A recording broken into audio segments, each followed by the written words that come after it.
मुलांनो, आज आपण बातमी लेखन पाहणार आहोत. या आधी आपण पाहिलं होतं की बातमी कशा प्रकारे लिहायची. बातमी लेखन करताना कोणत्या नियमांचं पालन आपण करायचं असतं किंवा कोणत्या गोष्टी आपण बातमी लेखनामध्ये नमूद करायच्या असतात. आज आपण प्रत्यक्षपणे बातमी लेखन मुलांनो करणार आहोत. पहिला प्रकार आज आपण पाहणार आहोत तो म्हणजे मी सांगितले होते की 5 प्रकारे आपल्याला प्रश्न येतात बातमीचे. शब्दावरून, घटनेवरून, कार्यक्रमावरून, चित्रावरून.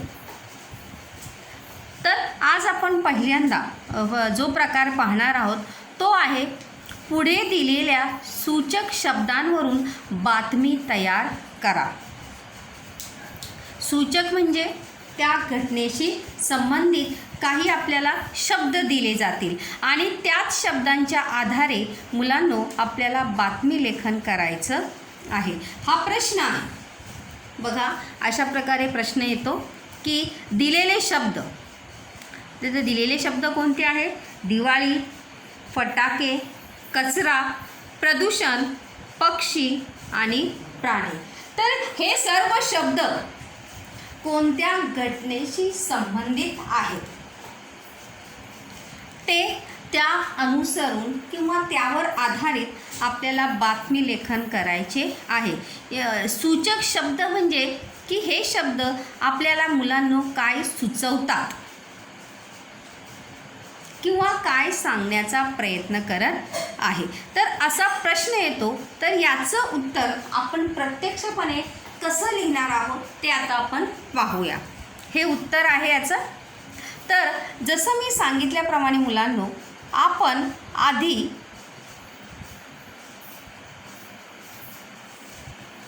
हेडिंग द्यायचं आहे. काय द्यायचं आहे? हेडिंग. हे मी इथे हेडिंग दिलेलं आहे. जनजागृतीचा प्रभाव दिवाळीत प्रदूषण कमी. जनजागृति का लोगों में प्रदूषण के प्रति जनजागृति होने के कारण दिवाली में प्रदूषण जो है वो क्या हो गया है? कम हो गया है. अभी ये सूचक शब्द है. इसमें दोनों तरीके से हम बातमी जो है वहाँ पर लिख सकते हैं. यहाँ पर जन जागृति का अभाव भी हो सकता है आणि दिवाळीत प्रदूषण जास्त ऐसा भी हो सकता है. मैंने यहाँ पे लिया है जन जागृतीचा प्रभाव आणि दिवाळीत प्रदूषण कमी. मतलब लोगों में प्रदूषण के प्रति जन जागृति होने के कारण दिवाली में प्रदूषण जो है वो क्या हो गया है? कम हो गया. तो ये क्या है? हेडलाइन्स है. मथळा. जैसे मैंने बोला था कि सर्वात आधी आपल्याला बातमीला हेडिंग द्यायचं आहे, हेडलाइन्स द्यायची आहे. तर या शब्दाशी संबंधित हे हेडलाइन आहे. जनजागृतीचा प्रभाव दिवाळीत प्रदूषण कमी. इससे अपोजिट भी हो सकता है. जनजागृतीचा अभाव दिवाळीत प्रदूषण जास्त. और जैसे हेडलाइंस होगा वैसे नीचे का मैटर जो है वो क्या होगा बच्चों? बदली होगा. त्यानंतर उसी के बराबर नीचे सेंटर में मैंने बताया था की आपल्याला लिहायचं आहे आमच्या प्रतिनिधीकडून. काय लिहायचं आहे?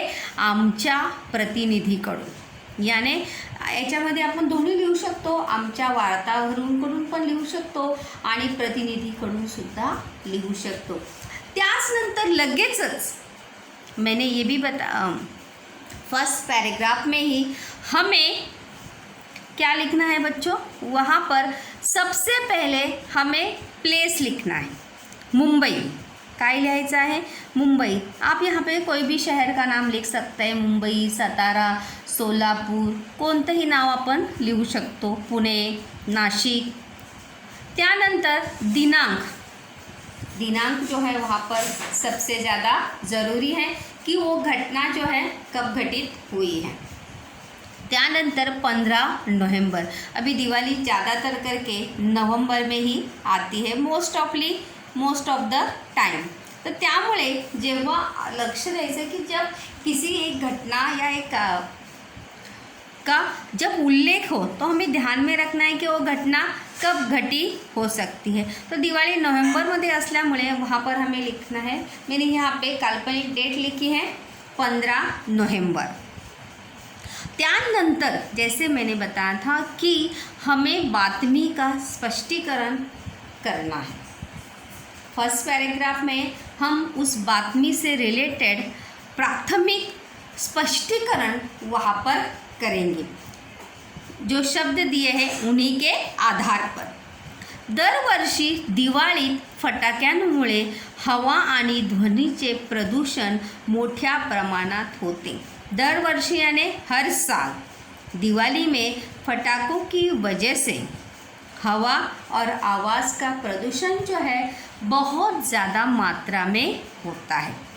परंतु यावर्षी फटाक्यांचे प्रमाण चक्क क्षीण झालेले आढळले। लेकिन इस साल फटाकों की मात्रा या प्रमाण जो है हमें क्या देखने को मिला है, बहुत ही कम, क्षीण यानी क्या, कमी झालेले आपल्याला पाहायला मिळालेले आहेत। क्षीण म्हणजे कमी, कम होता हुआ या हुआ दिखाई दिया, झालेले आढळले मतलब हमें देखने को मिला है की फटाक्यांचं प्रमाण जे आहे ते काय झालेलं आहे, कमी झालेलं आहे। फटाके कमी फुटल्यामुळे हवेचे व ध्वनीचे प्रदूषण पण गेल्या वर्षीच्या तुलनेने या वर्षी कमी जाणवले। और फटाके कम लोगों ने इस साल जो है जन जागृति के प्रभाव के चलते बच्चों लोगों ने जो है फटाके जो है इस साल कम बजाए थे। कमी फुटल्यामुळे मैंने बजाने के कारण हवा और ध्वनि का प्रदूषण जो है गए साल की तुलना में, गए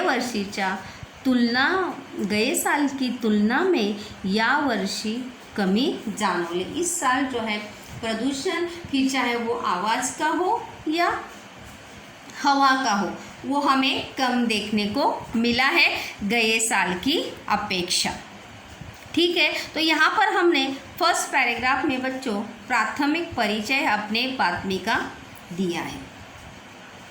और सभी जब हम सूचक शब्दों के आधार पर बातमी लेखन करते हैं तो वो सभी शब्दों का आधार लेकर हमें बातमी तैयार करनी है।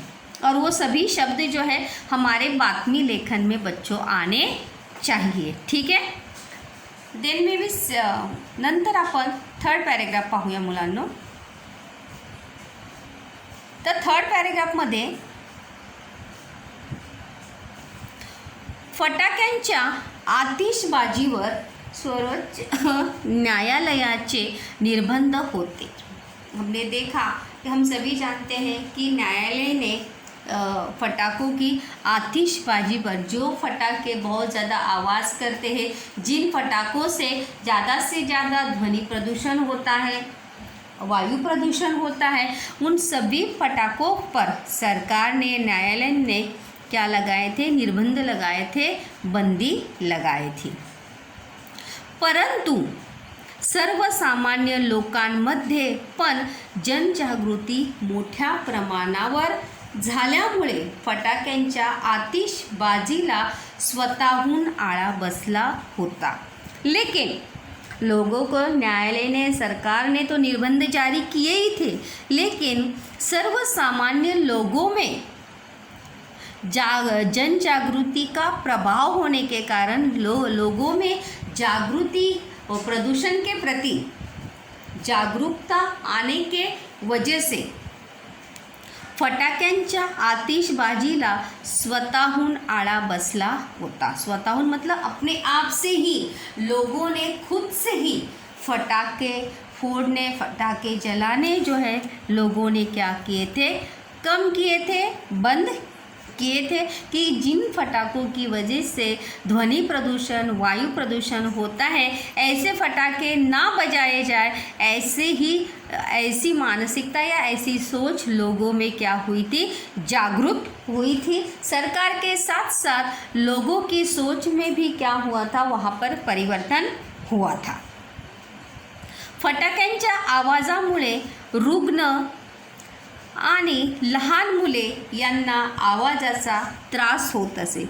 ज़्यादा तेज़ आवाज़ के फटाकों से जो बीमार व्यक्ति है, जिनको गंभीर बीमारियां हैं, ऐसे लोगों को या बीमार व्यक्ति को और छोटे बच्चे को उस आवाज़ से क्या होती है, तकलीफ होती है। और साथ ही साथ बच्चों, मनुष्य के साथ साथ जो पशु पक्षी हैं, प्राणी हैं, उनको भी क्या होता है, उससे नुकसान होता है।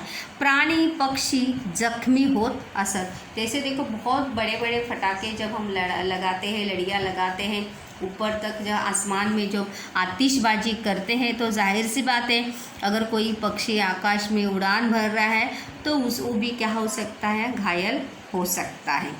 किसी प्राणी को नुकसान हो सकता है। रास्ते पे देखो हम बिना देखे फटाके जला देते हैं, अगर वहाँ से कोई प्राणी जा रहा है, कुत्ता बिल्ली या कोई भी, तो उसको भी नुकसान हो सकता है, वो घायल हो सकता है। त्यांच्या जखमी होण्याचे प्रमाण आता शून्यावर आले आहे, असे पक्षीप्रेमींनी व तज्ज्ञांनी सांगितले।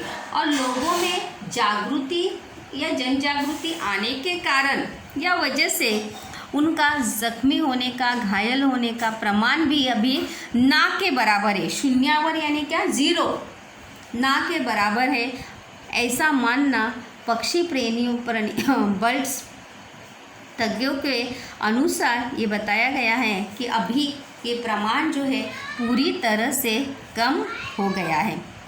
त्यानंतर आपण तीसरा पैराग्राफ बघूया। तीसरे पैराग्राफ में हमें बातमी लेखन जो है अंतिम चरण में हमारा पहुंचना चाहिए। अगर आप देखेंगे तो देखिए किस प्रकार से ये सभी शब्द, उसमें सूचक शब्द जो दिए थे वो सभी सूचक शब्द हमारे बातमी में बच्चों आए हैं। फटाके उडवल्यामुळे फटाक्यांचा कचराही मोठ्या प्रमाणावर होत असे। और जाहिर सी बात है, जितने बड़े हम पटाखे जलाते हैं उतना ही ज़्यादा क्या होता है, कचरा होता है। और उसी कचरे से बच्चों फटाके उडवल्यामुळे फटाक्यांचा कचराही मोठ्या प्रमाणावर होत असे, परंतु यावर्षी पालिकेच्या कर्मचाऱ्यांनी लवकर साफसफाई केल्यामुळे परिसर स्वच्छ व प्रसन्न दिसत होता। क्योंकि इस बार ज़्यादा कचरा न होने के कारण रास्ते पे नगर पालिका के कर्मचारियों को भी साफ सफाई करने में ज़्यादा परेशानी जो है बिल्कुल भी हुई नहीं, क्योंकि लोगों की जागरूकता के कारण, लोगों की जागरूकता की वजह से वहाँ पर फटाके ना के बराबर बजाने के कारण वहाँ पर रास्ते पर कचरा जो है वो बिल्कुल भी नहीं हुआ था। और इसकी वजह से साफ़ सफाई भी बड़ी जल्दी से हुई थी और रास्ते भी इसलिए स्वच्छ और साफ दिसत होते हैं, और इसीलिए परिसर भी हमें क्या दिखाई दे रहा था, स्वच्छ और प्रसन्न दिसत होता। इस प्रकार से बच्चों हमने देखा कि किस प्रकार से फर्स्ट पैराग्राफ में हमने बातमी का परिचय दिया है, सेकंड और थर्ड पैराग्राफ में हमने बातमी का स्पष्टीकरण किया है की बातमी जी आहे कोणत्या विषयाला धरून आहे, या हमारे बातमी का विषय क्या है। और प्रश्न में हमें जो सूचक शब्द दिए थे वो सभी सूचक शब्द जो है अभी तक हमारे बातमी में आए हैं, जैसे दिवाली, फटाके, कचरा, प्रदूषण, पक्षी, प्राणी, ये सभी शब्द जो है बच्चों हमारे बातमी में आए हैं। और आपको भी ये बात का ध्यान रखना है कि जब हमें सूचक शब्दों के माध्यम से बातमी लेखन आता है तो उन सभी शब्दों का समावेश हमें अपनी बातमी लेखन में करना है। ठीक है।